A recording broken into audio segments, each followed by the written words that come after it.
Bakit kaya din sa amin sa Batangas ari ang kadalasang nakahayin tuwing may siyaman?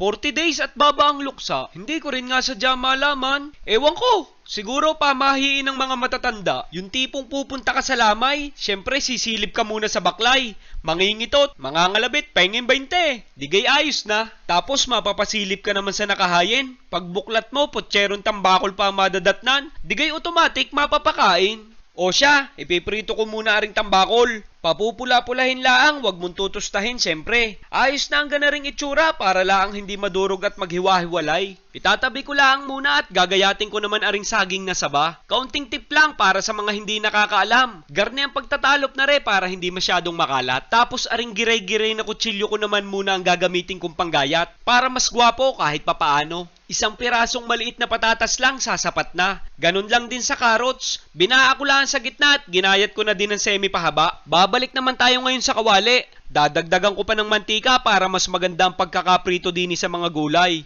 At pag nagkagarne naman ang itsura, ayos na yan, itatabi ko na rin muna. Rekta na ako sa paggigisa, bawang muna, at ilalagay ko na rin pala ang sibuyas. Pagsasabayin ko na at baka magkaingitan pa, saka ko naman ilalagay ang chorizo. Ari ang gusto ko, mas mabango, tig-15 kada piraso sa palengke. Pero kung hindi ka hiyang, ayaw mo na pwede naman gumamit ka ng hotdog na lang. At habang hindi pa huli ang lahat, pansin ko iligo sa mantika kaya babawasan ko ng kaunti. Wari ko na may panakto na kaya uumpisahan na natin ang paggagawa ng sarsa. Tomato sauce, pinakamaliit na pakete lang, ilalahat ko na. Sasabawan ko na rin yan ng pineapple juice, isang lata lang, pero hindi ko ilalahat. Nagbago ang isip ko, baka mapaasim naman. Pork and mince. Sige, todo na. Yan ang magdadala para potsero sa dyan lasa. Papamintahan ko na din ng kagayon. Tapos saka ko naman aas na ng kagarne. Patis, kapiranggot laang para kasarapan, hindi mapalat. Saka ko naman hahaluin ng paalalangan. Depende na sa'yo kung gaano katamis ang gusto mo. Sisimulan ko rin sa isang kutsarang asukal na kayo manggilang muna. Saka ko naman titimusan ng isa. Titignan natin kung may diferensya ka pa. Isang kutsarang asukal pa ayon sa aking tantyameter. At pwede nang pagsamasamahin aring mga pinirito natin kanina. Isasabay ko naman aring Baguio beans, baka maiwan pa. Pati na rin aring pahaba-habang siling lara. Dahan-dahan sa paghalo ha. At siguradong magagaruti ka ng mamay pag dinurog mo ang isda.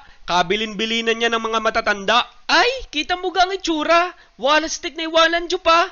Uy, ganda ng sarsa. Nilagyan ko pa yan ng petchay. Tapos may repolyo pa. Sadyang hindi ko inalis yan sa busil para hindi maghiwa-hiwalay, mas maganda. Halo pa uli ng isa at nang magkalahok-lahok na ng tuluyan at sadyang ari tatakpan ko na lang ng isa at digay iyan ha. Beautiful, wonderful, super special, deliciousness overload. O siya, basta't ari na lang may papayo ko sa iyo ha. Kung tinatamad kang magluto na maghanap ka na lang kung saan may lamay, doon ka makikain. Ay inang!